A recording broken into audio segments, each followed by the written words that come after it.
Now today we will see the methods of integration. Students, there is a different methods of integration, and we will use method of integration for reducing integral in a standard form. Means whenever integration is not given that in standard form, then by using different methods of integration we will convert integration in standard form, and after that we will solve the integration. Now see here, there is a three methods of integration. Number one, integration by substitution. Second one is integration by parts, and third one is integration by partial fraction. So students, today we will learn about integration by substitution. First method, integration by substitution. Students, on this method in your textbook there is a one theorem.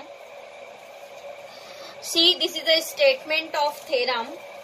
If x is equal to phi of t is a differentiable function of t, then integration of f of x dx is equal to integration of phi of t into phi dash t dt. You see here in this theorem what is given, that x is equal to phi of t is a differentiable function of t. So here given that x is equal to phi of t. Phi t is a differentiable function of t. So here this theorem is for integration by substitution. So see here, whenever here given that x is equal to phi of t is a differentiable function of t. So students, here we will differentiate this with respect to t. Differentiate both the side with respect to t, because here given that x is a differentiable function of t. Then apply here derivative on both the side. D by dt of x, d by dt of phi of t. Apply derivative on both the side. D by dt of x, d by dt of phi of t. So see, this is, we will write as dx upon dt, because here there is a differentiation with respect to t. So here we don't write derivative of x, because here differentiation with respect to t. So here we'll write dx by dt as it is, and d by dt of phi of t. See here, phi of t is a one function like f of x, g of x. Whenever given that d by dx of g of x, so we will write this as d by dx of g of x. We will write this in terms of dash, g dashed of x. One dashed means this is also a first derivative. D by dx of g of x is nothing but g dashed of x. Both are same. So similarly, see here what is given, that d by dt of phi of t. Phi is also a one function. So again we will write this phi of t in terms of first derivative. So we will write this as phi dash t. Phi dash t means first derivative. D by dt of phi of t we will written as phi dash t. So see, dx upon dt. See here dt is in denominator. We will write here in multiplication.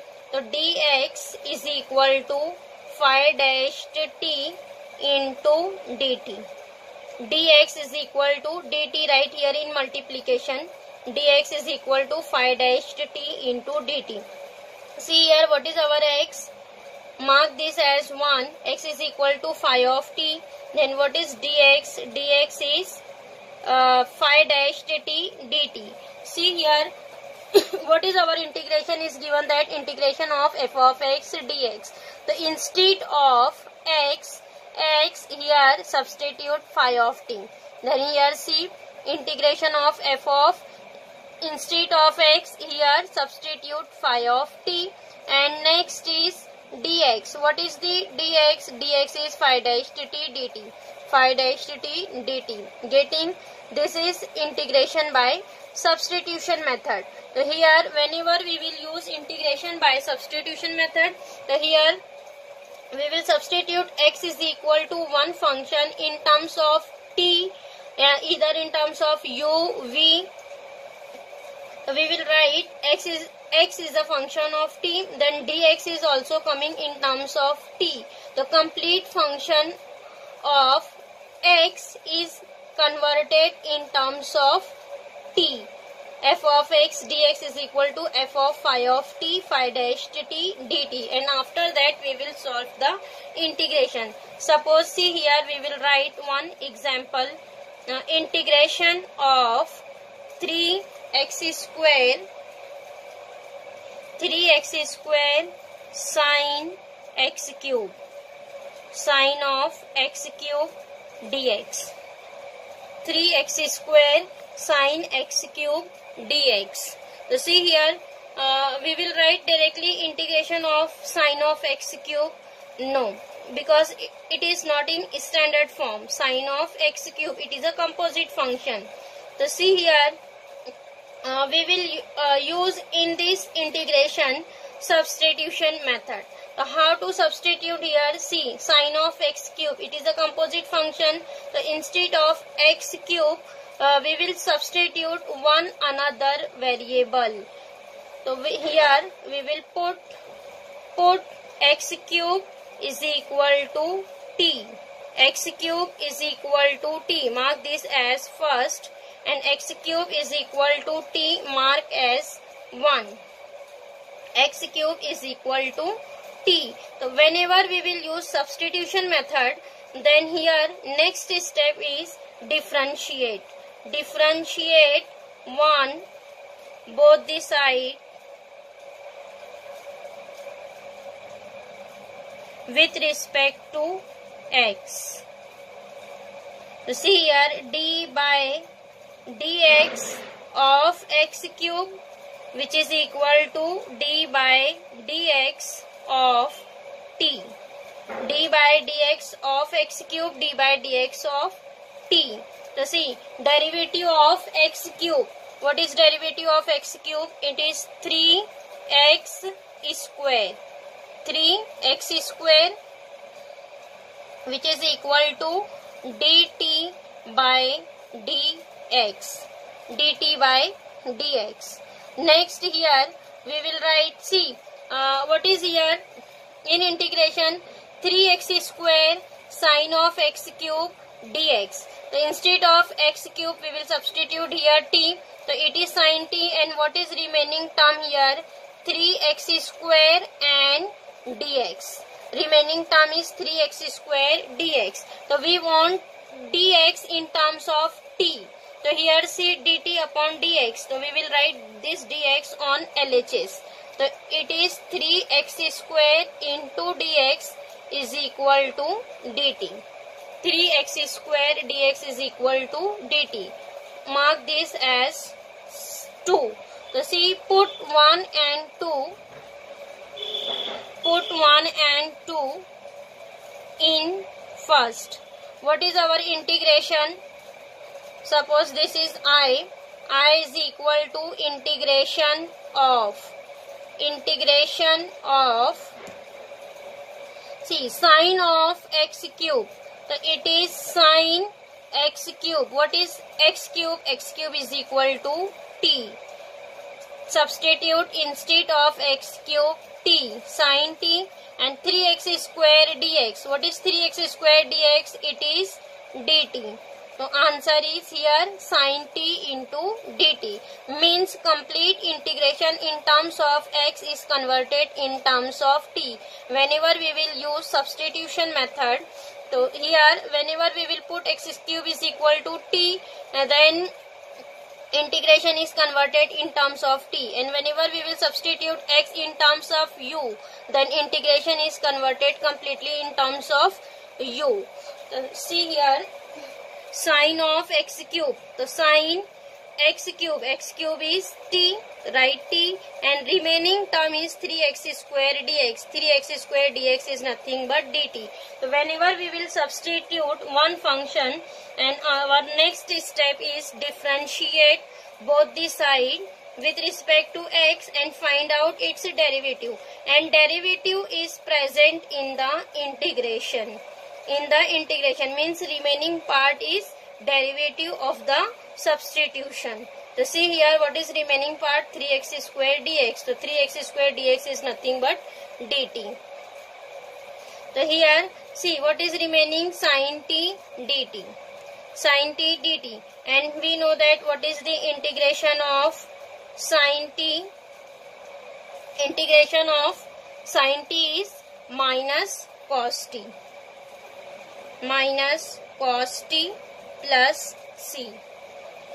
Because derivative of cos is minus sin, integration of sin is minus cos t.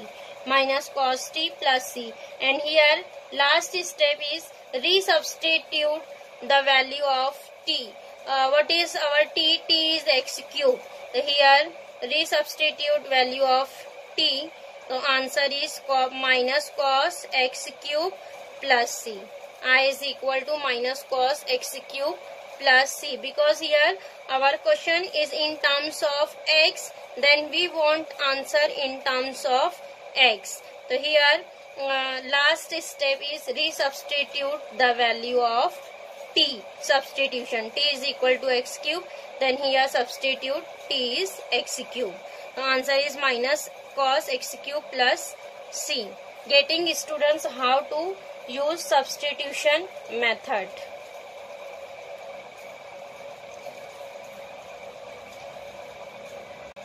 Next students, on this theorem there is three corollary.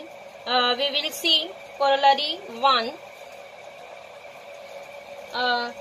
First corollary is integration of f of x raised to n into f dash x dx. Means here integration is given that in this form f of x raised to n into f dash x. F dash x means derivative of f of x. Whenever integration is given that in this form f of x raised to n into derivative of f of x into derivative of f of x, then here we will write integration as f of x raised to n plus 1 upon n plus 1 plus c. Here n is not equal to minus 1. Whenever integration is given that in this form f of x raised to n into f dash x, then we will write integration as f of x raised to n plus 1 upon n plus 1 plus c, and n is not equals to minus 1. Suppose here we'll write one example of corollary 1. Integration of sin x raised to 5 into cos x dx. See here, sin x raised to 5 into cos x dx. So here we will see function. Suppose here our f of x is sin x. Sin x, what is derivative of sin x? Derivative of sin x is cos x. So we will write instead of cos x derivative of sin x. So this is converted in our first corollary. We will write this as integration of sin x raised to 5 into derivative of sin x into dx. Cos x will be written as derivative of sin x, because derivative of sin x is cos x. Yes, so see, this is our First corollary, f of x raised to n into f dashed x. What is here our f of x? F of x is sin x. So what is answer of this integration? F of x raised to n plus 1 means sin x raised to n plus 1, 5 plus 1, 6, sin x raised to 6 upon 6 plus c. Integration of this is sin x raised to 6 upon 6, or we will write this as sin raised to 6x into 1 upon 6 plus c. Getting? This is example of first corollary. Now next, see second one. In second one, here given that integration of f dashed x upon f of x dx means here in denominator there is a function, and what is numerator? Numerator is derivative of denominator, derivative of f of x. Whenever here integration is given that f dashed x upon f of x, then its integration is log of mod f of x, log of mod f of x plus c. So here we'll again write example of second corollary, integration of, see this same example we will write in second corollary also. Integration of what is here? Our denominator is f of x and numerator is its derivative. We will write this as cos x upon sin x into dx. See sin x, what is derivative of sin x? Cos x. Derivative of sin x is cos x. The cos x is in numerator, so we will write this cos x as integration. Cos x we will write as d by dx of sin x. d by dx of sin x upon sin x into dx. See, f of x, derivative of f of x. Our denominator is f of x, and what is numerator? Its derivative. So it is second corollary, f of x, f dashed x. Means f dashed x upon f of x. So what is answer here? Log of f of x. So what is f of x? F of x is sin x. Log of mod sin x plus c. Getting? So whenever given that f dashed x upon f of x, then we will write this integration as log mod f of x plus c. Now see third one. In third here given that integration of f dashed x upon root f of x into dx. See second and third one is same, only here in denominator f of x is given that in terms of root f of x and f dashed x, means in denominator there is a function root f of x, but what is numerator? Numerator is derivative of f of x. So here integration is 2 root f of x plus c. See here we will written example number third for third corollary. Same example we will write here cos x upon root sin x into dx. Cos x upon root sin x into dx. What is our f of x? Sin x. What is derivative of sin x? Cos x. Again we will write this as d by dx of sin x. Cos x, instead of cos x here we will return derivative of sin x, and this root f of x write as it is into dx. So what is here? Integration. Whenever function given that in root, so what is integration? Integration is 2 root f of x plus c. So here write down 2 root sin x plus c. What is our f of x? F of x is sin x. See here write sin x. Root sin x. So integration is 2 root sin x plus c. Getting students? What is corollary first? Whenever given that integration f of x raised to n into f dashed x, then integration is f of x raised to n plus 1 upon n plus 1, and n is not equals to minus 1. And in second, here given that integration f dashed x upon f of x. and then integration is log of mod f of x plus c. And in third, f dash x upon root f of x, then integration is 2 root f of x plus c. This corollary we will use in our exercise